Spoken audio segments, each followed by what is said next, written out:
지금 미군의 그 요격 미사일, 패트리엇, 사드 미사일 재고가 40% 이하로 떨어졌다라는 보고가 나오고 있는 상황에서 지금 이란의 이런 공격이 이루어졌다 보니까 지금 그게 함의가 무엇이냐 지금 교수님께서 계속 이렇게 분석을 해주셨는데요. 지금 외신에서 또 눈여겨볼 만한 분석이 하나 있더라고요. 중국이 이제 대만을 침공할 만한 가능성이 점점 커지는 것 같다. 이런 지금 상황을 중국도 충분히 알고 있을 것이다라고 하는데 이 부분은 어떻게 전망하십니까? 이게 이제 침공 가능성이 높다는 시각에서 볼 수도 있고 낮다는 시각에서 볼 수 있거든요. 그러니까 이란 전쟁을 통해서 이제 미국의 이제 군사력인 어떤 그 대응력 이런 게 무기 측면에서는 줄어들고 있기 때문에 그러면 패권을 가져가려고 하는 도전자 입장에서는 그 힘이 약화될 때가 전쟁을 개시할 수 있는 최적의 기회로 판단이 되거든요. 예. 그러니까 그런 인식을 할 가능성도 있어요. 그렇지만 과연 명분 없는 전쟁을 했을 때 이란이 그 어떤 그 결집을 하고 저항을 하면서 미국을 결국은 전쟁이 쉽게 이기지 못하도록 끌고 나갔던 모습 있잖아요. 네. 그런 모습은 국제사회가 과연 중국이 대만을 무력으로 점령하라고 했을 때 미국처럼 도전에 직면할 가능성은 없느냐.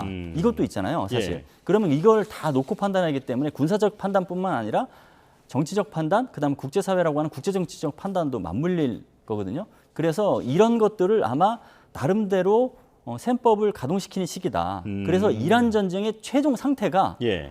중국의 대만 침공 가능성을 높이는지 낮추는지를 판단하는 가늠자가 될 것이다. 이렇게 봅니다. 그렇군요. 자, 그런 가운데 우리를 포함한 아시아 국가들이 가장 눈여겨보고 있는 것은 또 호르무즈 그리고 홍해 아니겠습니까? 지금 후티 반군이 홍해 쪽을 틀어주면서 계속 이제 압박을 하고 있는데 사우디가 홍해 방위 연합을 만들어서 대응하겠다라고 했습니다. 효과가 있을까요? 지금 그 이란 전쟁이 바다를 통해서 확장되는 양상이 이제 분명해요. 네. 홍해로 시작했다가 지금 그 호르무즈 해협 봉쇄로 시작했다가 홍해, 지중해, 카스피해까지 가고 있잖아요. 이런 상황에서 홍해라는 지역은 누가 주도권을 행사해야 되냐라는 어떤 그 경쟁 지대가 되고 있고, 그러면 사우디가 결국은 미국의 이제 호의를 받으면서 이걸 주도권을 장악해야겠다는 셈법이 가동될 수밖에 없죠. 그리고 후티 반군은 지금 바브엘만 대부 해협 봉쇄를 한 국가만 딱 그 표적으로 삼았잖아요. 그게 네. 사우디 봉쇄였거든요. 네. 그럼 사우디가 가만히 있을 수 없는 것이죠. 그러니까 14개국 해상연합 이런 구상을 통해서 이 해협을 개방해로 유지하기 위한 역할을 나서겠다. 그거는 그 바브엘만 대부 해협을 개방하는 것뿐만 아니라 그것을 기회로 해서 시아파하고 수니파 간 대결의 지대인 이란하고의 이제 대결 그게 있잖아요. 거기서 사우디가 상당 부분 이란 전쟁 국면 이후에 주도권을 장악하는 기회로 활용하려고 하는 전략적인 포석도 있다고 봐야겠죠. 예. 이런 가운데 후티 반군이 중국 선박은 제외할 수 있다라고 밝혔었는데 기억을 좀 돌이켜 보면 이란도 호르무즈 봉쇄 초기에 중국 선박에 대해서는 돈을 받고 보내준다든지 약간 우호적인 행동을 취하지 않았습니까? 후티도 지금 중국과 어떤 식의 소통을 하고 있을까요? 지금 후티 반군이 지금 여러 가지 펼치는 어떤 전략 그다음에 그 셈법을 보면 이란이 했던 거랑 굉장히 유사해요.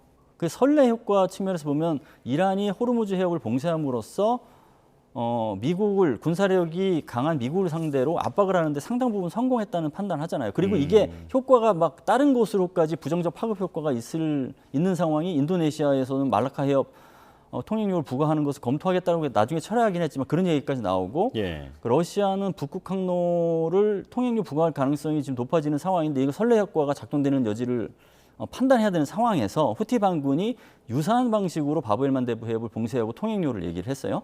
그거는 결국은 이란의 그 해협 봉쇄가 통했다고 생각을 하고 후티 반군도 비슷하게 하겠다는 것인데 거기에서 말씀하신 대로 중국은 제외시킨다라고 하는 게 이란을 모방한 게 똑같은 게 있는 것이고 예. 두 번째는 후티 반군의 배후에는 이란이 있고 이란의 배후에는 또 중국이 있다라는 공식이 되잖아요. 네. 그러면 후티 반군도 중국을 언급함으로써 중국을 전선에 끌어들이는 것이죠. 그래서 중국을 전선에 끌어들이면 이 중동 전체가 미국과 중국의 대리전 지대가 되거든요. 그러면 이란과 후티 반군 입장에서는 불리할 게 없다. 더 유리해질 수도 있다. 이렇게 판단하는 것 같습니다. 예.